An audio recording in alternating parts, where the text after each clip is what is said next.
Shalom. Haleluya. Apa kabarnya hari ini saudara terkasih Tuhan? Amin. Haleluya. Mari kita mulai ibadah kita. Terlebih dahulu kita satukan hati kita. Bapa di surga, Tuhan, kami mengucap syukur hari ini kami boleh Tuhan berkumpul di tempat ini Tuhan. Itu semua karena kemurahan Bapa. Kami Tuhan rindu memuji, memuliakan Engkau di tempat ini ya Bapa. Sertai kami Tuhan, berkati dari awal hingga akhir ibadah ini ya Bapa. Biarlah semua untuk hormat kemuliaan nama-Mu ya Bapa. Di dalam nama Tuhan Yesus kami berdoa, haleluya. Amin. Mari saudara Tuhan, kita bangkit berdiri, kita mau bersuka cita, kita mau katakan bersama akan nama Tuhan. Haleluya. Mari kita tepuk tangan bersama. Haleluya. Nama Tuhan.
Haleluya. Saudara yang Tuhan, kita mau mengucap syukur buat kebaikan Tuhan.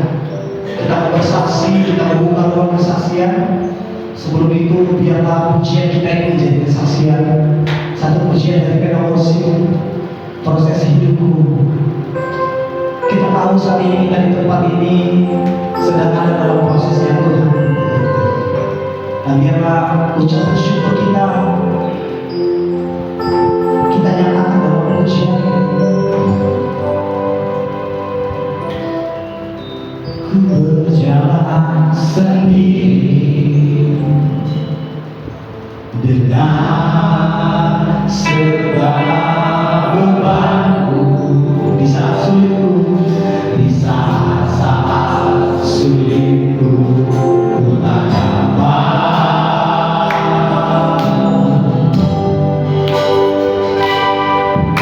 semua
bagi teman-teman kita yang mau berbagi kesaksian, waktu dan tempat kita persilakan.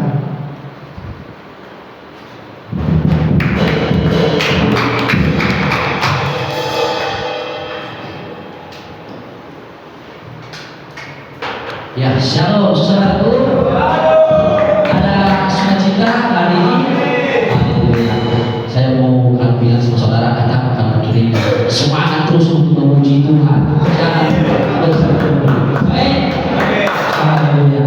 Baik saudara, saya mau memberikan kesaksian sedikit, tapi terlebih dahulu saya dulu mengucap syukur kepada Tuhan. Saya boleh ada di depan saudara, semuanya itu karena anugerah Tuhan, dan begitu juga saudara-saudara sekalian. Amin. Ya, saudara saya yang mau membagikan kesaksian untuk kita semua di sini. Pertama-tama dulu, pertama waktu saya masuk dalam penjara ini saudara, dari tahun 2021. Jadi ketika saya pas ditangkap itu saya saudara, singkat cerita divonis sampai dijatuhkan hukuman pada saya 6 tahun 8 bulan. Nah, di situ merasa saya ini saudara, hukuman saya itu merasa tinggi sekali saudara ya. Kenapa saya bilang itu? Karena saya keluar itu ya lama kali dalam perjalanan, ya kan? Saya berpikir seperti itu. Di mana anak dan istri saya di luar sana bikin seperti itu kan? Nah, singkat cerita saudara, memang di saat kita berpikir seperti itu, memang sangat berat. Tetapi saudara, yang saya saksikan pada saudara, dari tahun 2021 sampai sekarang ini saudara, saya masih bisa menjalani hukuman saya itu sampai sekarang ini. Kenapa? Saya sangat bersyukur kemarin bulan 5 kemarin ya, pertengahan kemarin, pas saya masukkan pengurusan untuk bebas saudara. Nah, begitu saya masukkan ke saudara, ya saya tanya kapan kira-kira kapan bebas. Tapi menurut perhitungan saya saudara, mungkin tahun ini atau akhir tahun atau awal tahun itu saudara ya, berapa bulan lagi gitu lah ya, setengah tahun lagi lah ya, saya bebas. Jadi yang saya pikirkan itu saudara, awal tadi saya pikir itu 6 tahun 8 bulan. Dari 2021 pas saya divonis 6 tahun 8 bulan, saya berpikir, Tuhan sanggup nggak saya menjalani hukuman ini Tuhan? Ternyata saudara, saya bisa jalani, saya bisa sampai bisa ajukan pengurusan. Itu semuanya aku berpikir, iya, alhamdulillah. Tapi itu semuanya saudara bukan karena kekuatan saya, tetapi karena penyertaan Tuhan dalam hidup saya, dan begitu juga pada saudara. Dan saya mau pesan pada saudara, ketika saudara mengalami proses-proses itu atau menjalani hukuman di dalam penjara, jangan terlalu berpikir semuanya sekarang sama Tuhan. Tuhan pasti sanggup menjawab segala doa-doa kita. Amin. Ya, terima kasih. Mungkin itu aja yang bisa saya sharingkan, yang saya saksikan pada saudara. Semoga ada maknanya buat kita semua. Amin. Terima kasih.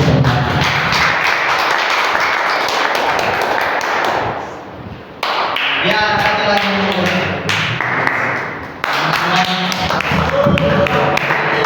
saya sedikit tentang cara Tuhan bekerja di dalam keluarga saya. Amin. Haleluya. Saya sedikit ceritakan tentang bapak saya. Saya adalah anak yang pernah kasih saya dari seorang bapak. Bapak saya dekat dengan saya, sudah ada bersama saya. Cuma dia kalau kasih sayangnya kurang sama saya. Cuman saya tidak gerak, saya terus bertekun dalam doa saya. Gimana caranya semua ini bisa dibuatkan Tuhan dan puji Tuhan. Semenjak saya dirawat di rumah sakit itu hari di rumah sakit itu datang sama bapak itu kan sakit apa? Angin apa orang yang itu jadi terbakar? Cuman aku merasa senang di situ, cuma sakit. Nah, benar kan? Itu bilang itu buat kamu Tuhan, ini yang mau jawab doa-doa itu. Saya bersyukur di situ. Saya kirakan karena di bangun kan itu kan paling di bangun aja gitu. Sampai saya dirawat lagi ke atas, bulan baru saya tengok bahwasanya bapak saya betul mengasihi saya. Dia menyebabkan saya makanan, saya belum bisa apa-apa. Dia membawa saya ke kamar mandi. Luar biasa. Dia menjawab semua doa-doa saya.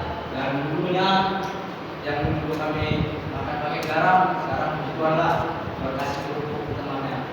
Kata-katanya Tuhan mencukupi semua kebutuhan keluarga saya. Melalui doa kita berbicara kepada Tuhan, sampaikan apa isi hati kita, dan terus melihat nama Tuhan, karena hanya Tuhan yang dapat menolong kita. Amin. Amin. Ini cuma itu yang saya saksikan.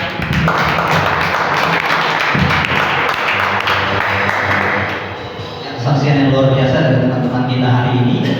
Baiklah saudara Tuhan, kita akan dengarkan kebenaran firman Tuhan. Mari kita siapkan hati kita. Mari kita tundukkan hati kita sebelum kita merenung kebenaran firman Tuhan. Bapa, terima kasih Tuhan untuk semua Tuhan apa yang boleh kami nikmati dalam hidup kami Bapa. Saat ini Tuhan kami mau menerima kebenaran firman-Mu Bapa. Biarlah Roh Kudus yang bekerja lewat setiap kami Tuhan. Jamah Tuhan hati kami Bapa agar kami siap Tuhan ditaburi oleh firman-Mu Bapa. Haleluya Tuhan. Mari sebelum kita dengar firman Tuhan sama-sama kita akan ujian.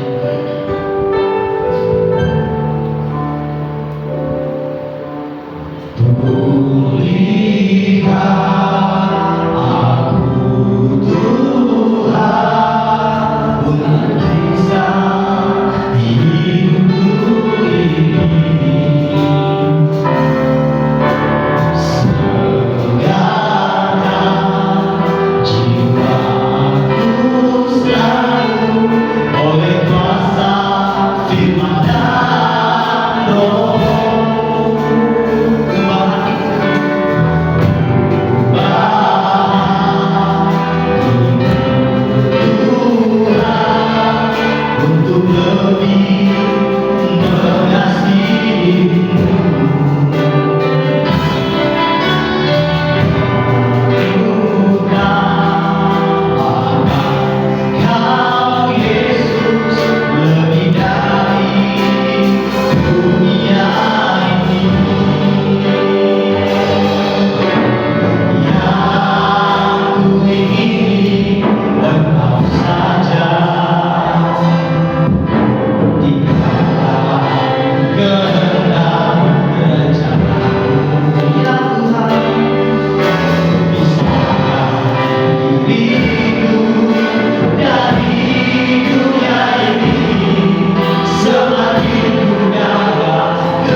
layanan seperti ini juga tidak lepas dari support daripada jemaat yang mengasihi saudara. Walaupun sudah melakukan pertemuan mereka, tapi mereka sangat mengasihi saudara. Ya, oke. Dan tadi saya sudah mendengar kesaksian yang luar biasa.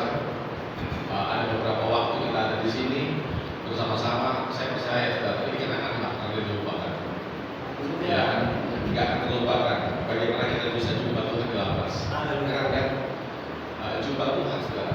Dulu sebelum kita ada di sini mungkin kita agak acuh dengan Tuhan.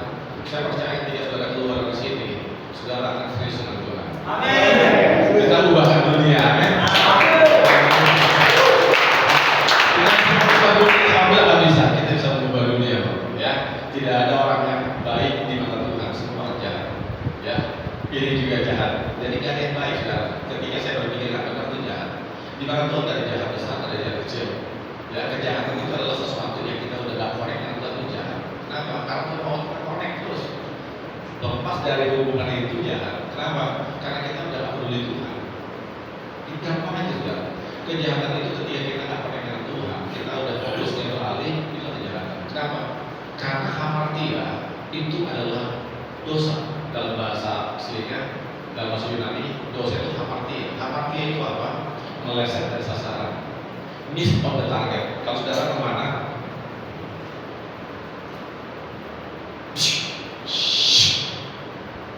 Hampir. Targetnya ini on target. Mungkin di sini. Aduh hampir. Tendang bola 1000 kali, Ronaldo tendang bola tendang gawang. Wih, kalau masuk 1000 ambil 1000 dia. Ya. Tapi kalau misalnya udah kena gawang nggak masuk, tetap dihitung nol. Itu namanya missing on the target. Dosa itu dengan Tuhan nggak jauh sebenarnya. Antara Tuhan nggak jauh, tetapi dosanya seberapa mili itu udah jauh. Itu udah jauh. Dosa itu bukan jauh dari Tuhan, tetapi dengan Tuhan, tapi tidak rasa Tuhan. Gampang aja. Jadi saya ingin saudara tahu bahwa apa itu dosa. Dosa itu hamartia. Hamartia itu adalah meleset dari sasaran. Dan saudara, saya rindu saudara benar-benar memahami tentang kebenaran ini karena saya percaya kalau saudara mendengarkan kebenaran itu akan memerdekakan saudara. Amin saudara. Karena firman Tuhan bilang jika kita tahu kebenaran, maka kebenaran itu akan memerdekakan kita. Jadi saya ingin memberitahu pada saudara-saudara bahwa dosa itu bukan sesuatu yang kita buat dalam perjalanan yang jauh dari Tuhan. Karena Tuhan tidak pernah jauh dari kita, percaya saudara. Mau kemana aja kita lari, Tuhan situ. Jadi mau jauhnya gimana? Kemana kata Mazmur, aku mau jauh dari kamu? Ke bawah, di dalam bumi ini, mau ke atas, engkau ada di sana. Tuhan ada di setiap lini kehidupan kita. Tuhan tidak jauh. Tuhan gak pernah jauh dari kita. Jadi kita gak bisa mengatakan jauh kita Tuhan. Tuhan selalu ada di situ. Tetapi kita gak bisa melihat bahwa Tuhan dekat dengan kita. Bukan Tuhan yang bisa dekat, tetapi kita yang bisa lihat Tuhan dekat dengan kita. Hampir, tetapi hampir, dikit lagi enggak fokus. Yang fokus itu pasti tetap on target, bukan missing on the target, gitu. Jadi dosa itu ya seperti itu saudara. Makanya ada banyak orang kelihatannya dia beribadah, belum tentu dia beribadah. Kenapa? Mungkin dalam ibadah yang dia tampilkan adalah performanya dia. Aku itu kalau nyanyi bagus banget, aku kalau main gitar, semua orang lihat saya. Ketika kita membawa orang melihat pribadi kita membawa orang tuh miss on the target. Fokusnya udah gagal dengan Tuhan. Nah kayak gitulah. Jadi sebenarnya kalau kita bilang dosa, Tuhan gak pernah memilih ini. Dia dosa membunuh, dia dosa bohong, dosa. Rencananya hati itu dosa. Gak kuat, tapi di sini itu dosa. Lah Yesus bilang begini, engkau kan bisa berzina, melakukan perzinahan yang memang melakukan. Tetapi Yesus bilang begini, engkau berzina tanpa harus melakukan. Ketika engkau berpikir siapa pembunuhan atau berzina, itu hukumnya itu hukum ilahi. Allah melihat hukum itu bukan hukum yang kita lakukan, tetapi hukum yang sudah sini. Upah dosa adalah mau daging, ya, kedagingan kita itu. Jadi itulah yang kita tahu bahwa Tuhan melihat kita ke dalam perbuatan salah kita, dosa kita, bukan ketika kita melakukan dosa, tetapi ketika kita tidak fokus dengan Tuhan itu dan pelanggaran. Jadi cara Tuhan melihat dosa itu segitu hebat, dan saya percaya kalau kita memahami kebenaran seperti ini akan membawa kita untuk ini. Karena itu saya makan, karena itu saya olahraga, saya bicara, iya, semua lakukan Tuhan. Itu yang namanya on target. On target. Tapi kalau udah lepas dari itu, missing on the target. Mau dikit, ada tapi cuma sedikit, kan cuma nggak ada. On apa missing, ya, missing on the target. Nah, hari ini saya ingin saudara melihat kebenaran ini tentang ibadah. Ini ada hubungan dengan ibadah. Apa yang tadi saya kasih dalam kata-kata pendahuluan saya ada hubungan dengan ibadah. Kenapa tadi saya mendahului dengan lagu ini? Ku ingin selalu bersekutu dengan menikmati hadirat, biar rohmu tinggal dalam hidup selamanya. Saya tahu tadi dari mana?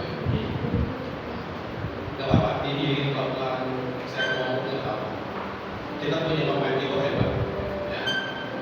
Dia lapasinnya pemain keyboard seperti ini, saya bilang bagus sekali.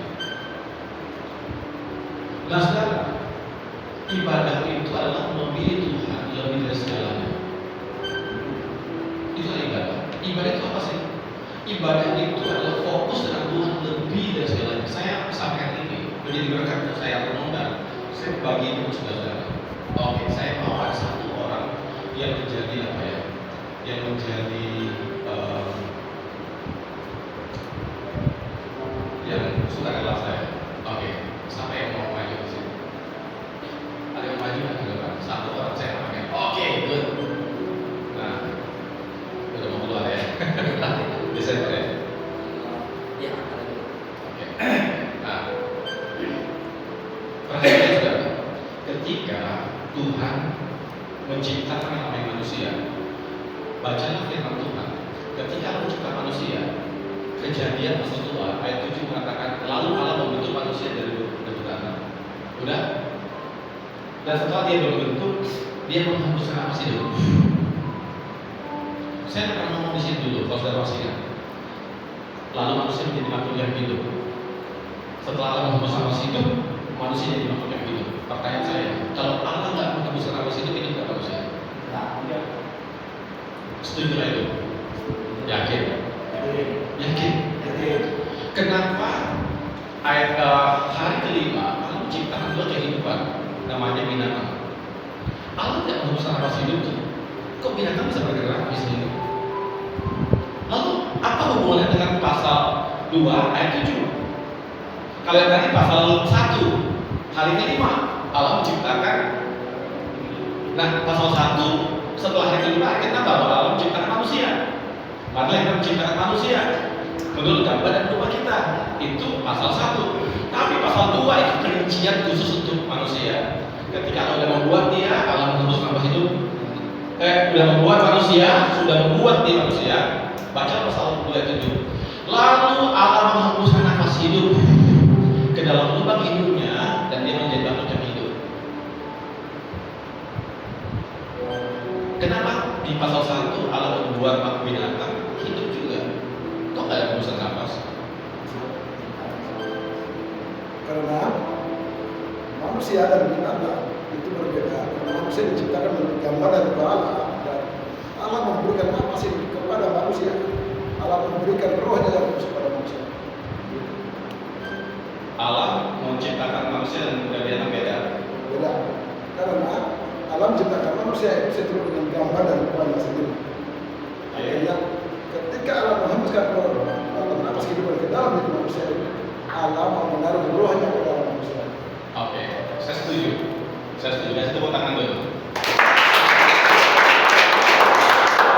Ini bakal jadi penginjil ini. Amin, amin. Kita semua ya, kita semua yang penginjil. Mau jadi pengusaha tetap penginjil kok. Amin. Enggak harus jadi pendeta. Oke, jadi penginjil. Allah menghembuskan Hidupnya itu dari Allah. Hidupnya kita ini dari Allah. Ketika Allah menghembuskan itu, ingat ya, dari dalam Allah keluar masuk dalam diri kita. Artinya apa? Itulah signalnya kita. Itulah signal kita. Tip tip tip tip tip tip tip. Wifi kalau nggak ada signal mati. Mau baterainya bagus atau apa, nggak ada connect. Itu dia signalnya. Strong, signalnya strong. Kalau udah tinggal satu baris itu kadang-kadang putus. Walaupun baterai kita penuh, tapi putus kenapa? Tinggal satu baris wifi. Tapi ini penuh strong, gitu deh. Nah, ketika Allah menghembuskan itu, apa sih alasannya? Oke gini, apa sih alasan kita diciptakan Tuhan? Apa sih alasan kita ada di dunia ini? Kenapa kita harus diciptakan oleh Tuhan? Apa alasan? Apa alasan Tuhan menciptakan kita? Apa alasan ketika Dia membentuk Adam, manusia? Apa alasan Dia buat manusia? Alasannya yang pertama, karena Tuhan mau supaya manusia itu menguasai segala yang diciptakan Tuhan, kata Tuhan, taklukkanlah semuanya itu untuk hidupmu. Terus yang kedua, Allah menciptakan manusia itu supaya menyembah. Oke, alasan yang kedua itu alasan yang pertama. Kalau alasan yang pertama menjaga alasan yang pertama itu adalah yang pertama, itu mandat. Penuhi bumi, taklukkan manusia itu mandat. Tetapi diciptakan untuk menyembah Allah, itu alasan pertama. Kita diciptakan oleh Allah untuk, itu ingat ya, dikasih untuk apa? Memberikan semua alasan itu kenapa kita ada untuk Allah. Memberikan alasan kita ada untuk Allah sendiri. Itu alasannya kita ada untuk menyembah Dia. Menyembah itu untuk semuanya. Jadi gini, ketika Allah menghembuskan nafas hidup, ingat ya, kita harus memberi hidup semuanya kepada Tuhan. Karena manusia itu sebenarnya adalah roh yang berdiam dalam tubuh. Bukan tubuh berdiam dalam roh. Ini tubuh. Tetapi ada roh. Yang paling penting itu rohnya. Bagian yang keluar dari Allah itulah. Jadi tubuh itu harus dikendalikan oleh roh yang di dalamnya. Dosa yang membuat tubuh ini mengunci kehendak itu. Dosa. Tetapi sebenarnya Allah menciptakan kita untuk satu, membawa seluruh tubuh ini menyembah. Karena dalam manusia ada tanah. Allah tidak membuat itu hanya dari debu tanah. Saya percaya untuk membuat itu ada bagian campuran air dan tanah. Setelah melihat apapun itu, bentuk apapun itu pasti ada bagian campuran air dan tanah. Makanya kita tulis secara detail seperti itu. Membuat gunung pasir, membuat orang-orangan di laut, pasti ada campuran air dan tanah. Dua hal ini menggambarkan seluruh kehidupan di dunia. Entah kehidupannya ada di bawah air, dunia, tanah, itu semua pohon dan sebagainya itu bagian dari air dan tanah. Itulah manusia. Supaya semua tentang manusia, konsepnya ini, kalau manusia diciptakan menyembah Allah, Allah pun ikut bernyanyi untuk Tuhan. Amin. Alam ini, apa yang membuat alam ini akhirnya hancur? Karena manusia hancur. Selain konsepnya benar, gambar dan rupa Allah, fokusnya itu semua pada Allah. Penyembahan itu adalah seutuhnya untuk Allah. Memilih Tuhan melebihi segalanya. Hidupku sepenuhnya untuk Allah. Itulah penyembahan. Dompet ini hanyalah satu dompet untuk taruh uang kita. Tapi alasan ada uang situ. Ingat ya, penyembahan. Kalau kita tahu itu penyembahan, kita akan gunakan apa untuk uang itu? Sesuatu yang berkenan. Kalau kita ngerti konsep ini, kita akan salah. Karena semua alasannya apa? Mau makan, nggak belonjo, nggak comok. Kita tahu ini, makan tuh sehat. Bukan makan tuh orang. Makanya di slide ini, berhentilah sebelum kenyang, makanlah sebelum lapar. Nah kalau orang lapar makan banyak, kayak gitu. Untuk sehat. Gitu ya. Jadi seperti itu. Konsepnya adalah berilah dirimu untuk Tuhan. Kenapa? Karena tubuhmu adalah dari Allah, bukan dengan rohmu. Bacalah. Tahukah kamu bahwa tubuhmu adalah dari Allah, bahwa Allah Tuhan tidak kalah. Enggak. Tubuh, supaya seluruh tubuh ini dibawa kepada Allah. Kalau benar roh kita itu mempunyai hubungan dengan Tuhan tanpa putus. Keuangan kita, waktu kita, diskusi kita, ngobrol kita, main kita, hobi kita, semuanya ke Tuhan. Itu yang Tuhan mau. Inilah bentuk penyembahan yang Tuhan inginkan. Ketika kita menyembah Tuhan, puaskan Tuhan. Puas. Tuhan tak pernah dipuaskan dengan apapun dalam penyembahan kita. Mau memuaskan Tuhan, menyembah Tuhan. Bukan dengan apapun yang kalau itu menyenangkan Tuhan. Semua konsep, semua alasan yang kita lakukan itu adalah untuk menyembah Tuhan. Kalau saya mau ngomongin sebenarnya pelajaran yang panjang, tetapi saya mau ini dibagi sepotong aja. Ingat ya, pemupusan apa sih itu? Ingat ya, supaya kita melalui itu dibawa semuanya pada Tuhan. Bumi tertutup di dalamnya, karena Allah menciptakan manusia pada hari yang di dalam manusia. Allah sudah menaruh DNA Allah dan Allah menaruh DNA dunia dari tanah, dari hutan, dan konsepnya untuk membuat ada air juga. Jadi konsep dunia sudah ditaruh supaya dunia melalui manusia ikut bernyanyi untuk Tuhan. Itulah sebenarnya saudara. Kalau manusianya hebat, makanya sebenarnya ini. Kalau orang bintang ke Singapura, orang Singapura ke bintang, ingat ya, 5-10 tahun ke depan bintang jadi Singapura. Singapura jadi apa? Jadi bintang. Kenapa? Kehidupan kita dengan attitude, dengan karakter yang bobrok, kencing sembarangan, buang ludah, buang sampah sembarangan, selautan penuh banjir dan sebagainya, itulah kita Indonesia. Singapura hancur, wah hotel-hotel apa semua, bangunan yang bagus, sekali saudara. Di Batam ada banyak bangunan-bangunan yang dulu udah tumbuh lalang apa semua. Itu berapa dana itu habiskan itu, misalnya kayak apartemen Habibie yang di Batam itu, itu triliunan buatnya. Pasti saya bilang gini, wah saya mau baru minggu lalu coba gini, sayang banget ya Habibie udah nggak ada, tapi bangunannya ini ya hancur. Saya bilang nggak terurus. Kenapa? Karena mentalnya kita orang Indonesia. Coba naik kapal feri, lihat kapal feri kita, coba pintar. Di depan pegawai petugas PLN saya bilang gini, corok kapalnya. Wah dari mana Pak? Kita nggak ada kerugian. Bukan soalnya itu.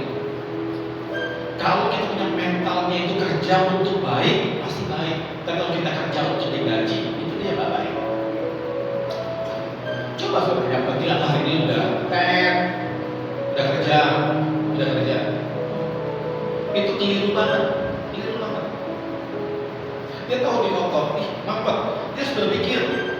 Kalau dia nggak tahu, cari orang yang berskill untuk itu. Itulah berbeda. Singapura jadi itu pasti. Apa yang membuat Singapura itu jarang ada yang kayak gitu. Kapal-kapal yang mereka masuk bersih. Coba kapal yang berkrus itu naik, udah kayak apa, udah kayak surga. Tadi saya ikut di lagu itu yang kedua, yang terakhir untuk di rapnya. Kehadiran membuat dunia buram. Iya kan? Keindahan Tuhan membuat dunia itu menjadi dilarang ya? Memudarkan dunia. Enggak. Keindahan Tuhan itu bukan memudarkan dunia. Yang nulis itu bukan gembala pasti. Bacalah Mazmur 73 ayat 25. Siapakah gerangan yang ada di surga selain kau? Selain kau tidak ada yang surga di bumi. Dunia ini dengan surga ukurannya itu, dunia nggak indah. Surga yang indah, hilang indahnya gara-gara siapakah gerangan ada di surga selain kau? Selain kau, maksudnya gini. Pemazmur namanya Asaf. Ketika dia masuk surga, surga, muncul satu pribadi. Ini lebih indah. Siapa gerangan yang ada di surga selain kau? Surga indah, tetapi nggak lebih indah dari kau. Surga aja nggak lebih indah. Makanya kalau lagu tadi itu, dunia itu kecil banget. Ya, surga aja nggak akan indah tanpa siapakah gerangan di surga selain kau. Kehadiranmu di sini, istriku, membuat dunia ini, membuat semua ini menjadi indah karena kamu. Kayak gitu contohnya. Kalau ada kamu, ini semua sampah bagi saya. Makanya ada satu penulis bilang gini, aku mengikuti Yesus sekali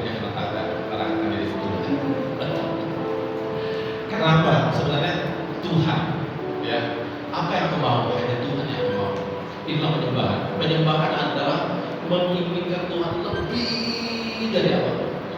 Jadi ketika Allah berusaha nafas hidup, ingat ya, hidup itu semuanya datang dari Tuhan. Tapi kenapa? Ketika itu Allah nggak menciptakan yang namanya penyakit, nggak menciptakan yang namanya susah, menangis, nggak ada, semua itu nggak ada. Dalam konsep Allah, manusia akan menangis, manusia akan lapar, nggak ada dalam konsep. Konsepnya adalah manusia bahagia sepenuh waktunya bahagia, dan waktunya pun nggak terbatas, yang disebut no limit. Karena kita hidup bukan dalam dunia yang terbatas, kita hidup dalam kekekalan, dalam Taman Eden. Kita hidup kekal, tetapi kita apa sekarang? Kalau memang Allah menciptakan kita untuk hidupnya damai, sejahtera, bahagia, tanpa ada sakit, tanpa ada tangisan air mata, kenapa kita sakit? Kenapa kita mati? Karena itu tadi Kejadian pasal 3. Tadi saya sudah lihat referensi kejadian besar, kejadian 3. Lalu dikatakan manusia itu, karena di sini ada wanita, saya tidak bisa panggil satu orang lagi, nggak mungkin jeruk makan jeruk saya panggil. Oke. Jadi cukup ada satu orang ini. Kalau ada di sini anggotanya wanita, saya akan panggil. Nah, ketika itu manusia berjalan tangannya dan dia kalau kita katakan berjalan, lalu bertemu dengan siapa? Ular, iblis di situ. Hei, pasti dia panggil, bro, sis, kesini dong. Kalau saya mengejawab taat dengan dramatisir kayak kehidupan sekarang. Hey bro, dari mana? Dia ngomong dulu nih, dia bisa ngomong dulu. Ngomong dulu, pasti kamu udah makan kayak bobo dalam taman ini, benar kan? Udah. Karena dia berjalan-jalan situ. Pernah nggak kau lihat ini? Oh itu nggak boleh. Tunggu, sini dulu aku bilang. Terang mereka. Kamu tahu ini buah apa? Ini pohon apa? Itu pohon yang baik dan jahat. Iya, saya tahu. Makanya saya berdiri di sini. Ini saya mendramatisir ya. Nggak ada dalam ayat itu, tapi saya mendramatisir. Ini lain dari lain. Ini pohon namanya pohon. Dia nggak bilang itu. Pohon kehidupan baru. Ini pohon beda dari semua pohon yang ada. Kalau kau makan satu buahnya, kalau sekarang kau makan berapa kali buah? Kau makan, ada bedanya. Hanya kenyang perutmu. Tapi ini beda. Matamu lihat, semua berubah melihat tampilannya. 3 dimensi, gitu pokoknya. Kau kali lihat ini gambarnya beda. Gak perlu pakai kacamata 3 dimensi kau kali lihat. Ternyata enaknya jadi Allah. Enak lo jadi Allah. Makanya kalau jadi Allah beda. Waktu lagi ngomong kayak gini, saya tanya Allah itu di mana? Waktu iblis lagi ngomong sama manusia, Allah itu di mana? Ada di sekitar sini. Hah? Ada di sekitar taman itu juga. Allah itu berjalan di taman itu loh. Alkitab bilang benar. Allah ada berjalan dalam taman itu. Tapi ingat ya, mau begini juga menghalangi. Tetapi lihat ya, ketika seseorang sudah dengan gamenya dan HP-nya,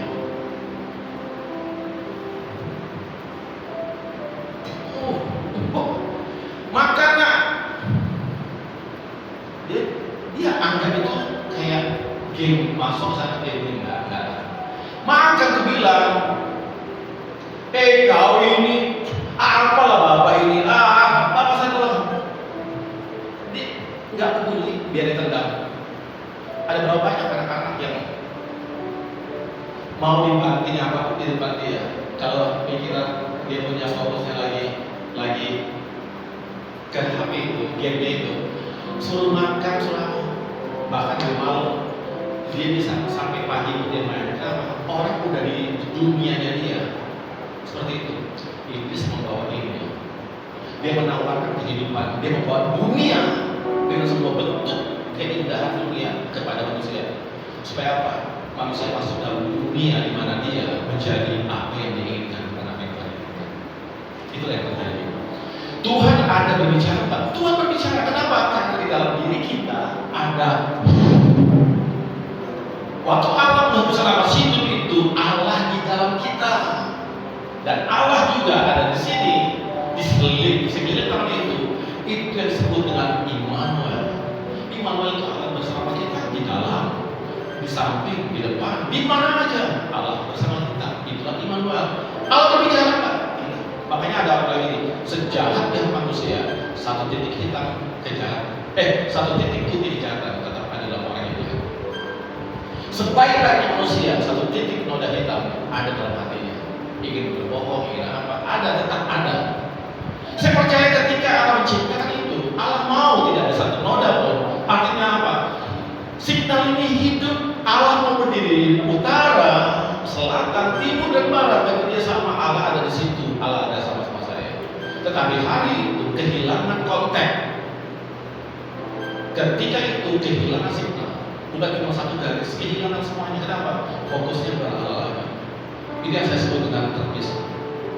Dosa paling mendasar manusia bukan dosa, tetapi terpisah dari Allah. Kita pasti bisa berbuat dosa. Dimanapun, di gereja bisa. Dimanapun, di Israel kita bisa berbuat dosa. Bahkan di surga sekalipun mungkin. Di tempat mana itu dosa pertama. Di tempat mana tidak ada dosa, dosa ada. Ketika apa dosa ada? Ketika kita tidak lagi fokus dengan Allah. Gampang sekali kalau kita fokus dengan Allah, gampang sekali dosa masuk. Itulah cara iblis. Apa yang membuat kita buat salah?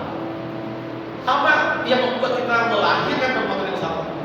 Karena kita lagi fokus dengan Tuhan. Kita nggak menyembah Dia. Kita apa? Adalah keinginan kita. Iblis. Kayak burung, wah terbang sini.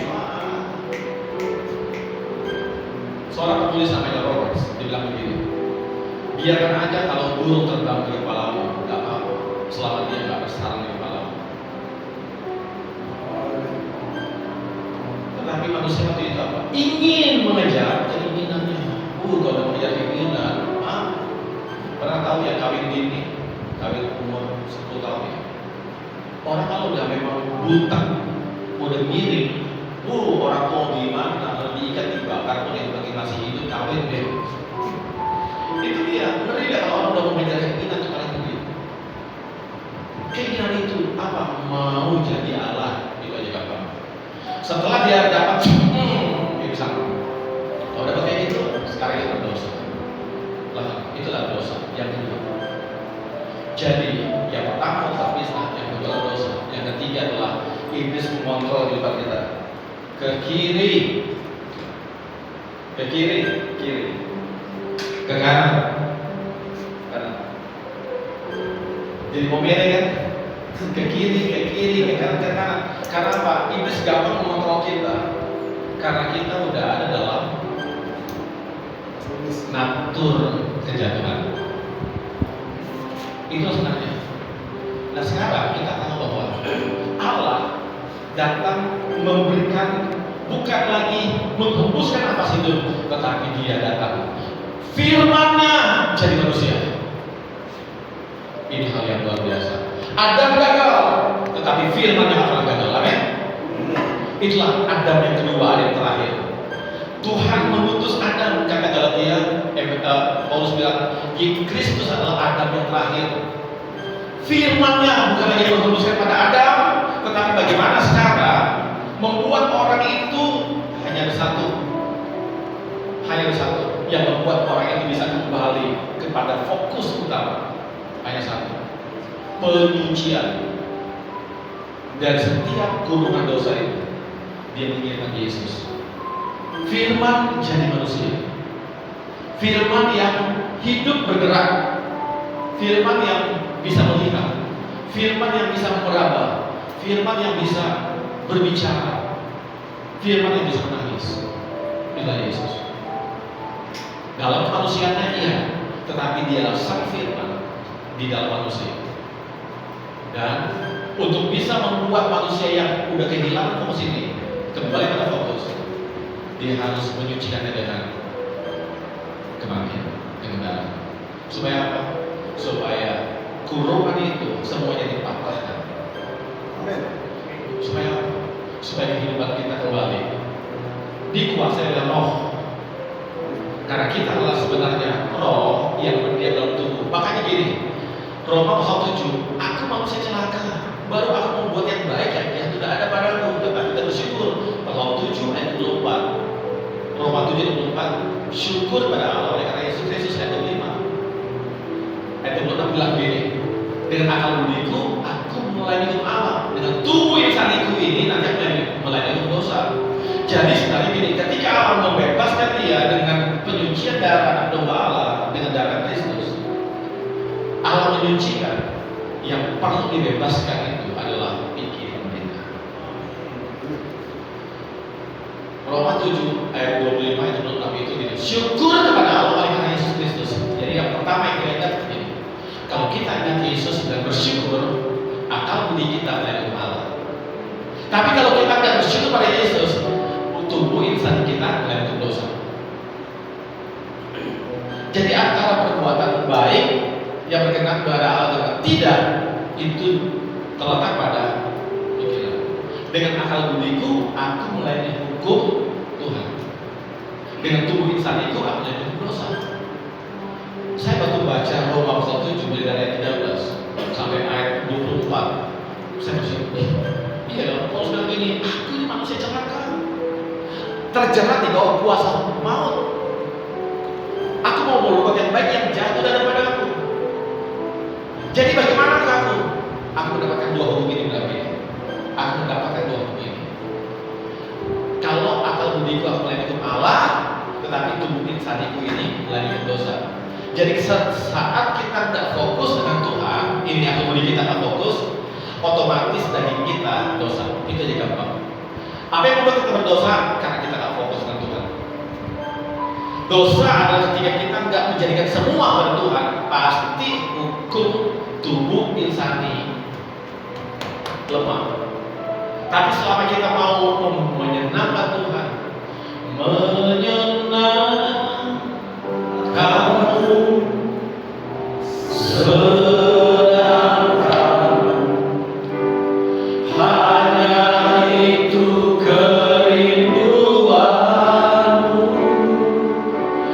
menyenangkanmu, sedangkan hatimu hanya itu kerinduan. Kalau hanya itu kerinduan kita menyenangkan Tuhan, tubuh insani kita nggak ada tempat untuk menguasai tubuh kita, percaya.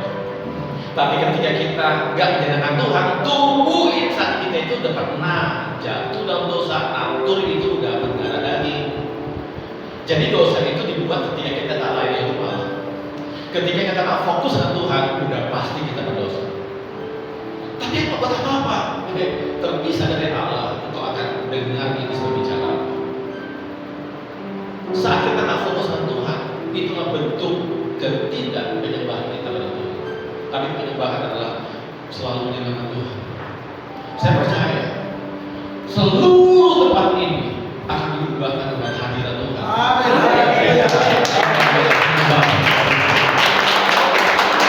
Kalau ada orang-orang, dulu ada satu sejarah di kota Wales itu di Inggris. Itu kota Wales itu kota perjudian, pelacuran, kota kejahatan, internet. Kenapa? Karena memang udah kayak Sodom dan Gomora. Karena anak pun gak ada sama bapaknya. Para bapak-bapak itu pergi ke tempat-tempat pelacuran. Mereka nonton apa film-film dulu dan sebagainya. Pokoknya seperti itulah keadaannya. Terus ada 7 anak muda. Berapa ya? 7 atau berapa orang? Iya, ada 7 anak muda. Mereka sepakat setelah mendengarkan Tuhan dan berbicara pada mereka belajar tentang Tuhan. Mereka bilang gini, gimana caranya supaya kota ini bisa diselamatkan? Enggak ada lain. Mari kita menyembah Tuhan. Mereka menyembah Tuhan. Mereka berpegang tangan. 7 orang berpegang tangan. Terdiri dari pria wanita yang angkat Tuhan. Waktu mereka menyembah Tuhan, hadirat Allah turun. Di tengah-tengah kegelapan, hadirat Allah turun. Ketika hadirat Allah turun, mereka menyembah Tuhan dan hadirat Tuhan sampai mereka jatuh. Jatuh dalam arti ini, mereka itu masuk dalam hadirat Tuhan dan mereka udah nggak tahu apa-apa.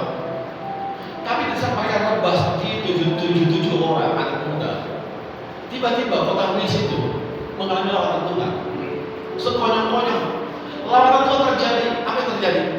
Tiba-tiba bapak-bapak yang lagi tenggen, tahu tenggen ya? Di lapak tua mungkin lagi. Kenapa begini? Apa benda ini? Apa yang lagi berduaan seculik. Kok bukan istriku? Aduh, kenapa? Baru. Jangan. Yang lagi di teater apa? Lagi yang nggak pernah nonton yang nggak pernah nonton film nggak salah. Nonton nggak? Tapi ini yang nggak pernah nonton. Kok aku di sini? Ingat semua, ingat rumah. Ini salah. Tiba-tiba malam itu terjadi lamaran Tuhan. Will tiba-tiba sepi, tempat-tempat dunia malam sepi, pokoknya semua sepi. Orang dari rumah banyak tangisan bapak-bapak bertobat, tangisan ibu-ibu. Ingat ya, kalau bilang buaya darat, ingat buaya itu bukan hanya kelaminnya, itu jantan. Ya, ada buaya kelaminnya itu betina pun ada. Oke, jadi kalau bilang buaya darat itu tunggu. Buaya darat itu kelamin dua, satu jantan, satu anginnya. Contohnya apa? Buktinya apa? Buktinya namanya buaya. Bu itu wanita. Ayah itulah yang jantan, buaya. Oke, jadi itu aja canda saya. Tetapi di sini Will sempat jadi lawatan Tuhan. Amin. Tiba-tiba rumah penuh tangisan, pertobatan terjadi, barang kosong. Pokoknya, aduh, gimana salah sudah sekali. Itu karena apa? Udah nggak tahu di mana. Saya percaya. Ketika kita melayani Tuhan Allah, menyenangkan Tuhan, menyenangkan hatinya, hanya itu yang kuinginkan. Benar nggak? Ngomong tuh. Waktu kita nyanyi itu, nyanyi menyenangkan senangkan, hanya itu kerinduan. Benar ya? Menyenangkan, senangkan hatimu, hanya itu kerinduan. Pertanyaannya ini lagu berat, bukan lagu berat. Lagu ini berat loh. Ini lagu berat. Nyanyi lagu ini berat loh. Ngomong gampang, lakukannya yang angel. So easy if you say God, I love you, but hard if you do love to God. Ketika kita mengatakan Tuhan mencintaimu, gampang nggak? Lakukan cinta itu ke Tuhan, itu susah. Ini susah. Menyenangkan Tuhan tuh, aduh, gampang menyanyi itu enak loh, lagunya enak. Iya, lakukan itu lagu berat lagunya. Waktu nyanyi lagu itu sudah, tolong saya. Iya, saya mendengarkan Tuhan. Biar pikiranku ini, akal budiku menjadi normal. Ingat ya, selama akal budi kita dengan Tuhan, tubuh insani kita tidak ada tempat untuk melakukan kejahatan. Baik. Itulah Tuhan. Nah, kita melihat di sini. Pusat masjid Allah itu adalah Tuhan punya. Itu sebabnya bawa seluruh hidup kepada Tuhan, bawa seluruh tubuhnya kita kepada Tuhan. Itulah bentuk penyembah. Terima kasih.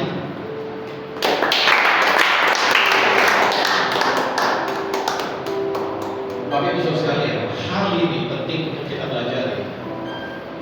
Memiliki Tuhan lebih dari segalanya, lebih dari segalanya, lebih dari segalanya. Lebih dari segalanya, ku ingin Kau Tuhan. Mas Perak dan Permata, Mas Perak dan Permata, tiada artinya.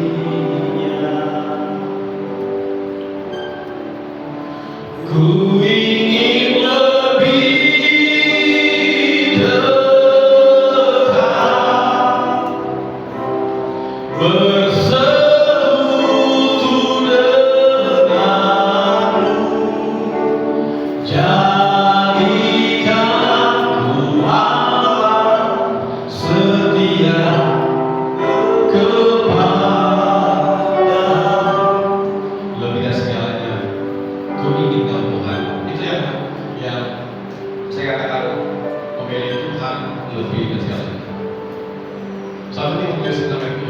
ajarkanlah dan nasihatkanlah semuanya ini.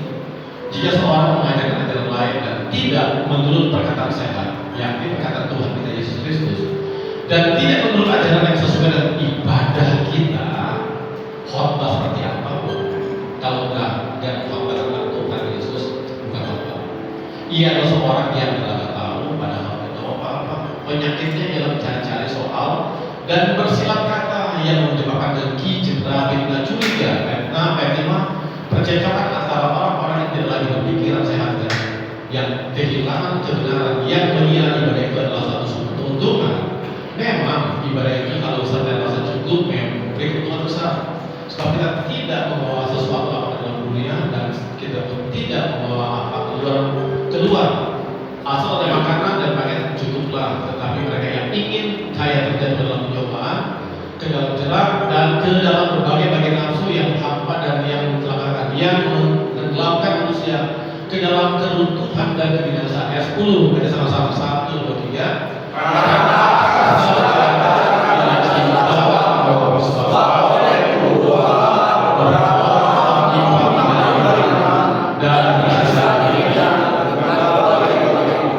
Kenapa ibadah ini terhubung sama uangnya? Saya melihat ibadah itu terhubungan. Karena memang di mana hatimu berada, di mana harta berada, di situlah kelihatan hatimu berada. Makanya ini sudah ada. Di mana hartamu berada, di situlah hatimu. Kalau kita memberikan hidup kita pada Tuhan, kenapa begini? Kasih atau Allah dengan segenap hati. Kenapa itu utama? Karena kalau kau bisa memberikan segenap hati, ku berikan hidupku dan jiwaku, semuanya bagimu di dalam hidupku, di setiap waktu. Nyatakan jalanmu. Kalau kita memberikan hidup kita, memberikan hati kita, kita pun gak akan takut memberikan harta kita, betul kan? Karena di mana harta kita berada, seperti kita berada. Makanya ibadah itu ada hubungannya sama ini.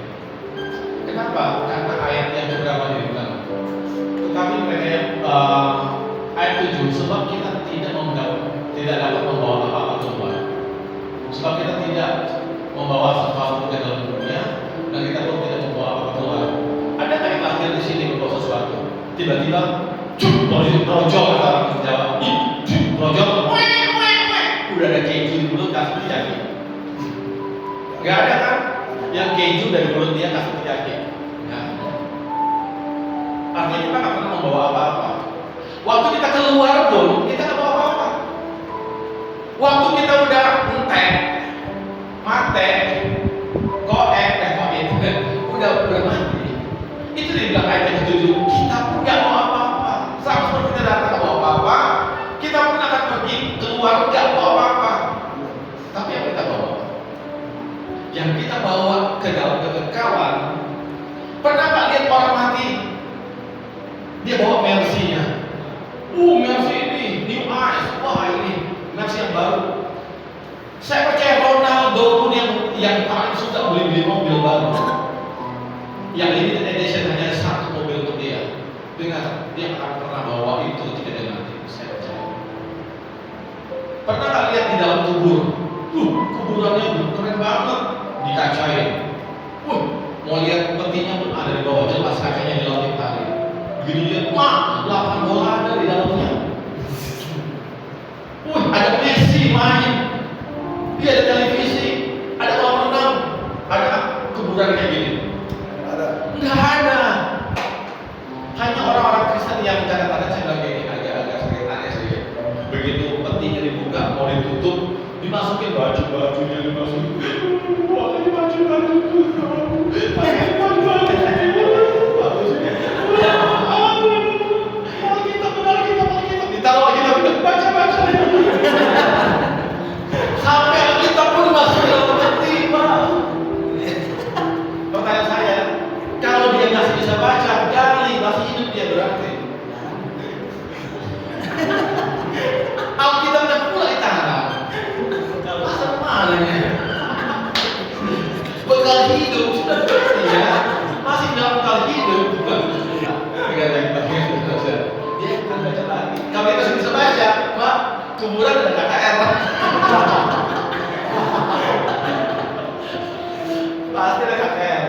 dengerin musik, wah di bawah drumnya, wah masukin.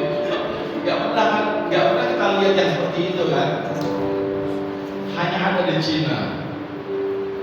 Satu raja meninggal. Raja ini hikmatnya luar biasa. Raja Kim Tong. Ini sejarah Cina, sejarah Cina tapi sejarah kunonya begini. Ini raja itu berhikmat. Dia belum kaya, nggak kaya, tetapi hikmatnya luar biasa. Dia bilang begini, jenderal, dia punya salah orang jenderal. Ingat, kalau saya mati, lepaskan jabatan jenderal. Jadilah penjaga saya seumur hidupmu nanti. Siap, benar. Laksanakan. Kalau kaca di set itu kurang taruh kaca, di bawah kaca tempel tulisan, dan tulisan kecil sekali, sehingga orang hanya bisa membaca itu ketika dia jongkok baru bisa baca. Bagaimana tulisannya? Dan kaca itu kalau harus terus tiap hari. Siap. Yang penting ada satu tutupan di atasnya supaya nggak kena jamur kaca. Satu saat dia mati, ditambah dia perlu melepaskan jabatannya. Jenderal diganti, raja diganti. Sekarang yang diganti raja yang kaya, sombong dia. Tidak ada raja-raja di sini yang bisa aku yang hebat. Emang kenapa nggak hebat? Semua rakyat itu berada hebat. Tapi lihat itu, siapa orang itu? Oh itu udah jenderal kekal di sini. Tapi setelah raja itu meninggal dia tak mau lagi. Udah bertahun-tahun saya lihat dia menjaga situ. Tiap hari ada situ, lama itu apa kejadian? Dia menunjukkan bakti setianya kepada seorang paduka raja yang udah mangkat, yang udah meninggal. Setia juga dia. Padahal digaji, ngapain orang bodoh gila itu? Padahal dia jenderal, hebat. Kenapa nggak mau kerja untuk saya? Coba kalau kamu nggak kerja untuk itu, udah, tapi dia nggak mau. Dia mau tetap menjaga itu. Keputusan akhirnya udah final, dia nggak mau jadi apa-apa selain jadi penjaga tubuh. Orang seperti itu ya. Raja ini kepo. Apa sih membuat dia di sini? Kok sampai gini? Pasti dia orang hebat. Tapi mana hebat dengan aku lebih hebat dari dia. Dan apa dia kebetulan itu? Hei, dihormati oleh jenderal itu. Kamu oh ya saya dijaga kuburan mendiam baginda saya, raja saya. Kenapa kamu harus jaga? Ya saya harus jaga. Tugas saya adalah melakukan ini. Kenapa kamu melakukan? Karena ada tulisan ini dari sana. Saya nggak tahu, saya bisa baca. Tapi raja ini tidak bisa baca tulisan apapun dalam aksara Cina. Apa tulisan? Apa itu? Saya nggak tahu. Atau itu? Nggak bisa baca. Karena terlalu kecil. Waktu itu luar pokok. Akhirnya raja ini apa lagi? Nggak baca juga. Dia nunggu, dia nggak baca. Dia sampai saya membawa. Tak, jidatnya kena pasir, kena kaca itu. Tulisannya baru baca. Sehebat-hebatnya engkau, sehebat-hebatnya kamu, engkau harus berlutut di depan saya. Tidak bisa. Berlutut di depan saya. Jadi dia masih hidup dikacangin sama berarti. Itu namanya hikmah, beda ya. Hikmah itu seperti itu. Saudara-saudara, kita nggak bawa apa-apa. Kita nggak bawa apa-apa. Keluar kami nggak bawa apa-apa. Tapi kita bawa itu dia penyembahan kita. Hati hamba kita yang kita bawa. Itu kita bawa nanti. Kita nggak bawa. Nggak ada bawa kasut hebat. Kalaupun ada ya udahlah. Kan paling menjas. Kalau ada bunganya. Tapi kita nggak bawa apa-apa. Nggak ada bawa. Paling hebat kalau orang bisa tak bawa kitab itu aja. Ya saya bilang ini mau dalam setahun itu. Tapi udah nggak apa-apa lah. Maunya kayak gitu. Hormati keluarga, tapi saya lagi ini jangan taruh lah dalam Kristen itu kayak gitu. Tapi kita nggak apa-apa. Tapi hebat dari surga.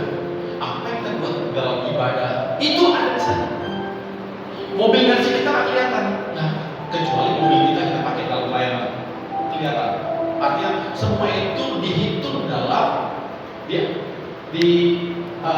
terhitung dalam semua konsep ibadah ada upahnya.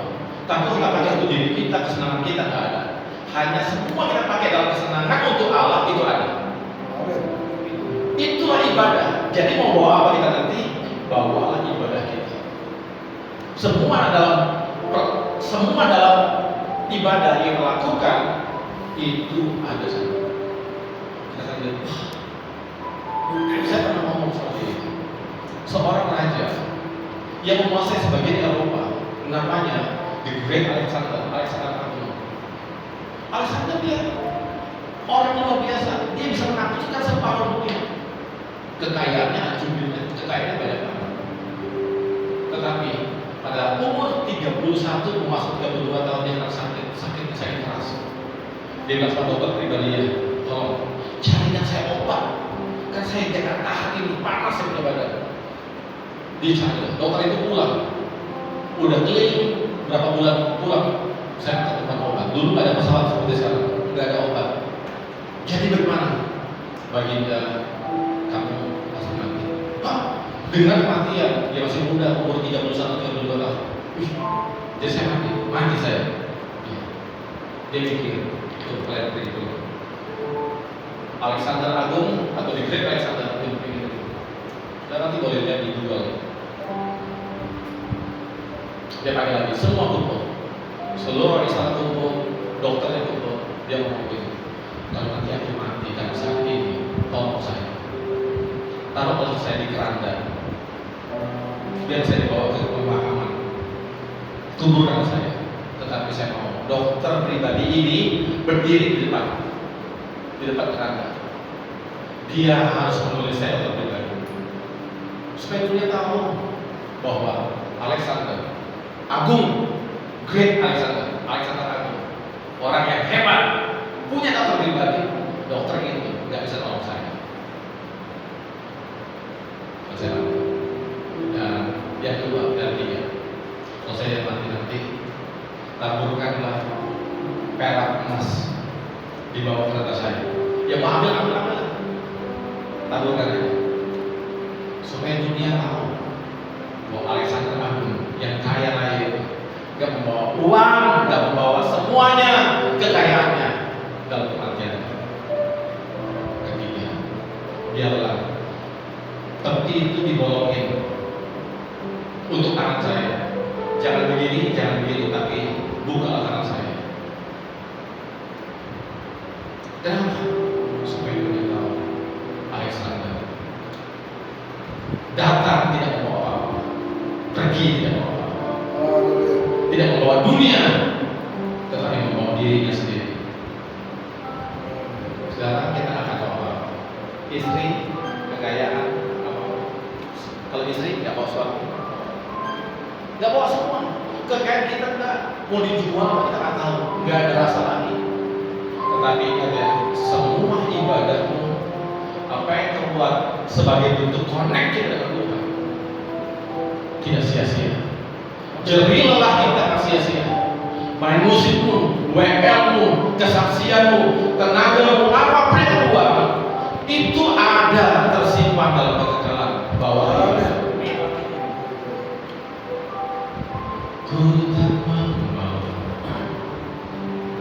apapun juga, ku tak membawa, ku tak membawa apapun juga, selalu datang ke dunia. Ku tinggal semua pada akhirnya.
mendidik kami, mengajar kami, untuk kami mengetahui bahwa kami hidup, kami ada untuk memuaskan Engkau. Kami ada alasan untuk menyembah Engkau. Kami mau menyembah Engkau, dan biarlah hidup kami terus menyembah Engkau. Karena penyembahan kepada Tuhan adalah hal yang utama, dan biarlah kami dalam ibadah ini Tuhan, dalam ibadah terus-terusnya. Kami tahu bahwa hidup ini, ibadah ini bukan hanya di dalam ruangan ini, tetapi dalam segenap aktivitas kami, keberadaan kami adalah ibadah kepada Tuhan. Kami mau kami buat itu bukan untuk manusia, tetapi kami buat seolah-olah untuk Tuhan. Terima kasih Tuhan Yesus, supaya dimanapun kami berada di dalam dunia ini, di tengah-tengah masyarakat, di tengah-tengah Tuhan keberadaan gereja, ataupun di dalam hidup kami sendiri, kami mau beribadah kepada Tuhan. Terima kasih Tuhan Yesus, di doa kami akan akhiri ibadah kami. Kami bersyukur kepada Tuhan buat pertolongan-Mu, jadikan kami anak Tuhan yang dahsyat, anak Tuhan yang berubah, anak Tuhan yang dengar-dengaran, yang mau taat kepada Tuhan, anak Tuhan yang memberikan pencerahan, memberikan perubahan di tengah-tengah Tuhan lembaga masyarakat seperti ini. Tuhan tolong kami berdoa supaya Engkau bisa memakai kehidupan kami seperti 7 orang anak muda di Wales yang mengubah kota Wales dengan doa. Kami percaya Tuhan, melalui keadaan anak Tuhan yang ada, kehidupan kami membuat kehidupan di tempat ini berbeda. Kehidupan ini membuat warna di tempat ini berbeda, karena surga turun di tengah-tengah kami, dalam ibadah kami, dalam kehidupan kami, dalam pribadi kami Tuhan. Terima kasih Tuhan Yesus. Kami akan akhiri ibadah kami ini, namun sebelumnya kami akan berdoa sebagaimana Engkau mengajarkan kami berdoa. Bapa kami yang di surga, dikuduskan nama-Mu, datanglah kerajaan-Mu, jadilah kehendakmu di bumi seperti surga. Berikanlah kami pada hari ini makanan kami secukupnya, dan ampunilah kami kesalahan kami, seperti kami juga mengampuni orang yang bersalah kami.